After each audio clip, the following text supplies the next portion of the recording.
So, chapter 17 is back in London. You will notice a very striking difference between the environment in Paris at the Defarge's wine shop and the environment at Dr. Manette's home. This scene is Lucy and Dr. Manette sitting outside on the little square underneath the plane tree. A plane tree has been mentioned before. It's similar to a sycamore tree, which is common in the United States.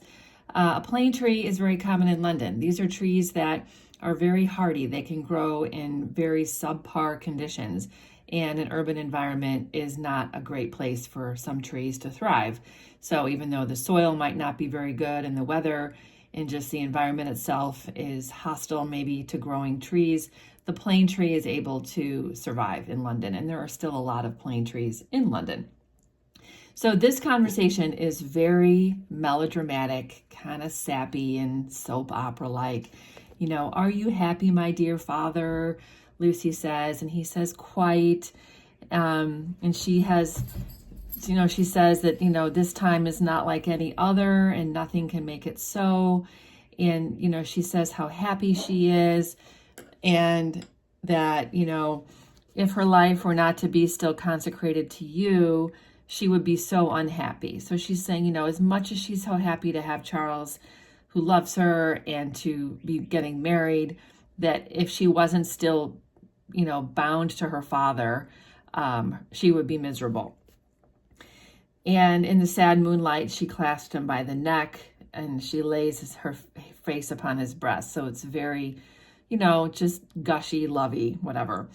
And he says, "Dearest dear, can you tell me this last time that you feel quite sure no new affections of mine and no new duties of mine will ever interpose between us?" So she's asking him, are you sure that it's okay that I'm getting married, that it's not you're not worried that, being a wife will somehow take me away from you? And he says, no. He says, my future is brighter because you're getting married. He imagines that someday she'll have children, and, now she has a husband who will be, a son-in-law to Dr. Manette. And so for the first time, Dr. Manette sees that his family, quote unquote, is growing. He says, you, devoted and young, cannot fully appreciate the anxiety I have felt that your life should not be wasted. So he's saying, as a parent, I never would want you to sacrifice yourself for me to the point where you could not live your fullest life, which is a reasonable thing to say. And he goes on to say that, he used to imagine when he was in prison, what it would be like to have his family again, because of when he went to prison, his wife was pregnant. He says he used to sit in his prison cell and look at the moon and imagine, what his life would be if he had not been put in prison. He talks about how he dividing the moon into sections, horizontal and vertical sections, to pass the time. And he says he could imagine dividing the moon into 20 horizontal sections. That could be a quiz question, I suppose. He also says that he thought about, his unborn child and, would it be a boy? And if it would be a boy, would the boy resent him for not being present? If it would be a girl, would she forget about him? Would she go about her life ignorant of him? He just thinks, he said he thought so many times about, possible feelings that his children or his unborn child would have, not having a father in their life.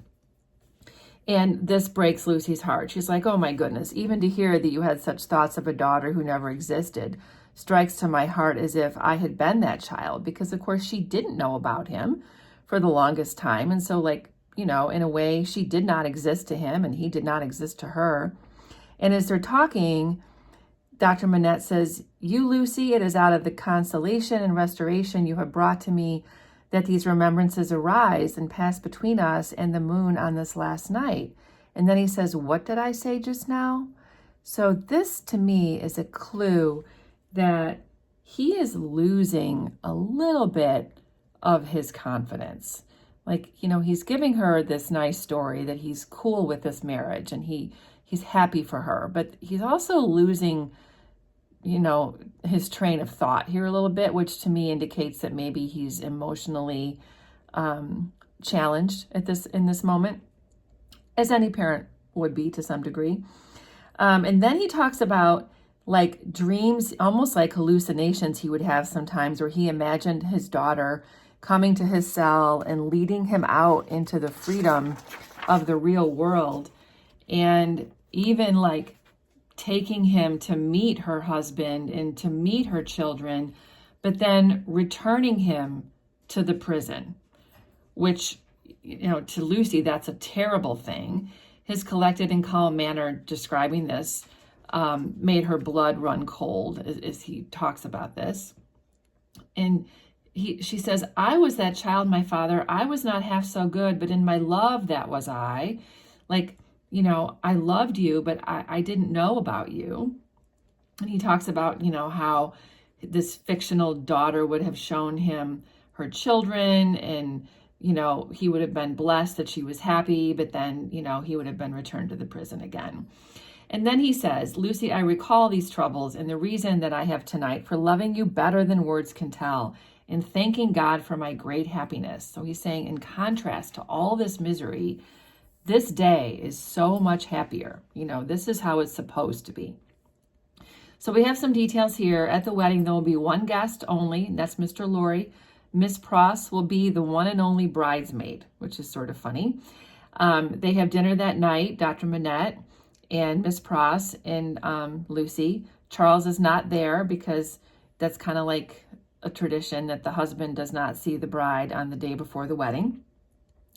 And then it's all time for them to go to sleep. And when Dr. Manette goes to bed, Lucy sort of tucks him in, again, very melodramatic, kisses him on the lips while he's sleeping, puts her hand on his chest, blessing him and praying for him. So it's a very tender scene.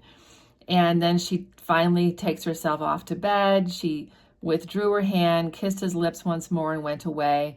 So the sunrise came, and the shadows of the leaves of the plane tree moved upon his face as softly as her lips had moved in praying for him. This is a little ominous. The shadows of the leaves on his face indicate that maybe there's still some trouble to come.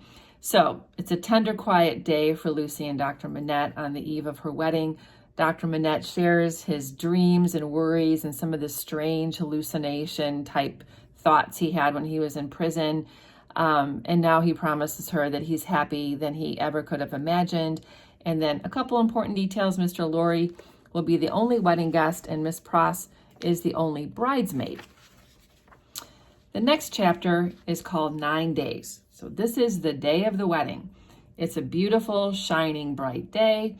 They're ready to go to church. The beautiful bride, Mr. Lorry and Miss Pross. Miss Pross is excited, obviously, for Lucy to get married, except for the lingering consideration that her brother, Solomon, should have been the bridegroom, which we know would have been ridiculous, but she still has this fantasy that she can't let go of. And so said Mr. Lorry. He says to Lucy that he's so happy that he brought her across the channel because look what her life has become. Like, he didn't know at the time when he brought her as a little girl to England what her future would be, but like clearly this day makes him feel really warm and happy for her in an even greater way because her future was so uncertain when he took her from Paris to London. And then he gets sort of teared up and, Miss Pross teases him and says, oh, you're crying. And Mr. Lorry says, my Pross, which is a way of sort of showing that they have become friends and that they can sort of tease each other. And then Miss Pross says that she cried the most over the present that Mr. Lorry gave them. She says, such a present of plate as you have made them is enough to bring tears into anybody's eyes. There's not a fork or a spoon in the collection that I didn't cry over.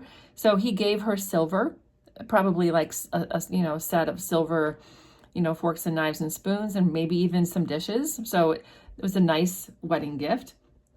And he says, I was really gratified. I was so happy to do this for her. So it's all just this very, loving environment.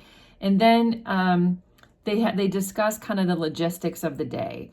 After the wedding will end, they're going to leave on a honeymoon. And Mr. Lorry says, you're going to leave on your honeymoon and we're going to take care of your father for 2 weeks. So the honeymoon's going to last for a fortnight. That's 2 weeks. Lucy and Charles Darnay are going to go to Warwickshire and areas around there. And then 2 weeks later, Dr. Manette is going to join them in Wales. So these are the logistics that I think are important to keep in mind as we go forward. So then, before they actually head off to the church, the door of the doctor's room opened, and he came out with Charles Darnay.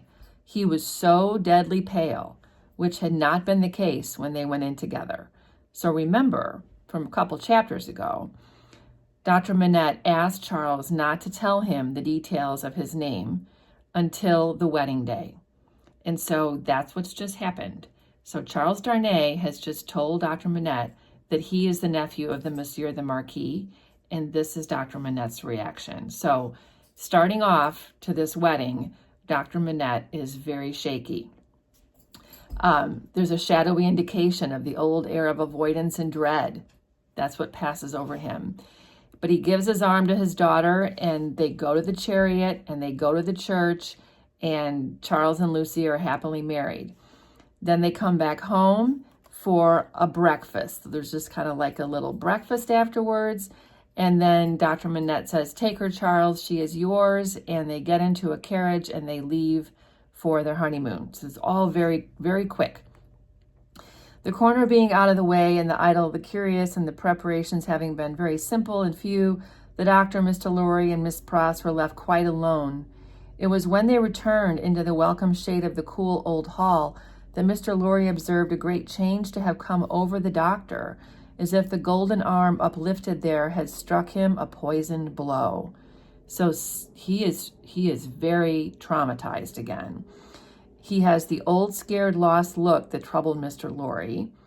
And so because he's so nervous, Mr. Lorry, it says here, is easier for Mr. Lorry to look in at Tellson's than to look out of Tellson's. So because he's so nervous about Dr. Manette, he says he needs to go in and check on things at the bank. And he's there for 2 hours. And he leaves Miss Pross with Dr. Manette. And in those 2 hours that Mr. Lorry is gone, Dr. Manette has had a relapse. Miss Pross says, oh me, oh my, everything is lost. What is to be told to Ladybird? That's Lucy. He doesn't know me and he is making shoes. So Dr. Manette is back in his room making shoes. Mr. Lorry tries to calm her. He also tries to talk to Dr. Manette, and he has no luck. Dr. Manette doesn't even look at him. He's very much like in a trance. He keeps saying, don't you know me? And he doesn't. So what Mr. Lorry does is he decides he's just going to stay in the room with Dr. Manette. So this could be a quiz question. 2 things came to Mr. Lorry's mind. The first was that this must be a secret. Lucy cannot know that this happened to her father. And it also must be a secret from all the people who know him, who know Dr. Manette, which means that patients who come to see him can't know that he's had a relapse. So they decide to put things to create a situation so that, he won't be found out. They're going to write a letter saying that he's been called away professionally to sort of say, that he's not available. He's out of town on business, so to speak. And they just hope then that they can help him get better. So for the first time ever, Mr. Lorry takes time off of work. He is absent from Tellson's for the first time in his life, and he takes his post by the windows in Dr. Manette's room. So he literally sits there with him hour after hour. He was not long in discovering that it was worse than useless to speak to him, and resolved merely to keep himself always before him as a silent protest against the delusion into which he had fallen or was falling. So he's like, I'm just going to sit here. Maybe he'll eventually recognize me or something. He goes on and he tries to make comments occasionally that will give Dr. Manette the sense that he is in his own home and that he's not in prison. And so when Dr. Manette stops working on the shoes, he'll say, "Oh, are you going to go out? Would you like to take a walk with me?" And the doctor is kind of confused. And he's like, "Out?" And Mr. Lorry will be like, "Yeah, let's go for a walk. Why not?" Indicating like you can leave at any time. Dr. Manette is too deep in his relapse to speak and really have a conversation. He makes no effort to say why not. He says nothing else. He just falls asleep. Miss Pross and Mr. Lorry take turns sitting a watch for him in his room. And when he gets up in the morning, he goes right back to his bench and starts to work. Occasionally, Mr. Lorry has Miss Pross come in and they talk about Lucy. They'll sort of like chit-chat a little bit and hope that maybe the doctor will overhear some of that. And then same thing again the next night. Mr. Lorry asks him, "Dear doctor, will you go out?" And before he repeated out, he'll say, "Yes, for a walk with me. Why not?" And so he just keeps trying to remind him of this. One of the times, Mr. Lorry feigned to go out, like pretends to go for a walk. And after remaining absent for an hour, he returned. And in the meanwhile, the doctor had removed to the seat in the window and had sat there looking down at the plane tree. So this is a small glimmer of hope that he gets up from his workbench and he looks out the window at the tree. Maybe he's starting to see or recognize something about that view. So the time goes on very slowly and it lasts for 9 days. So 9 days have come and gone with Dr. Manette in this relapse. So Mr. Lorry is losing hope. He's worrying, his heart is growing heavier and heavier.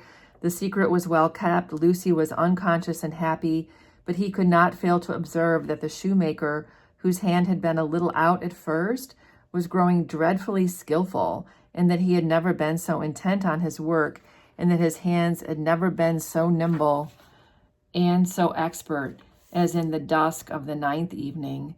So even though there is a little sign of hope that maybe Dr. Manette realizes he's not in prison, his shoemaking skills are getting better and better. So that's making them very worried that he won't recover. So on the morning of the wedding, Charles Darnay tells Dr. Manette his real last name and his relation to the Monsieur the Marquis. This news puts Dr. Manette into a relapse as soon as Lucy leaves for her honeymoon.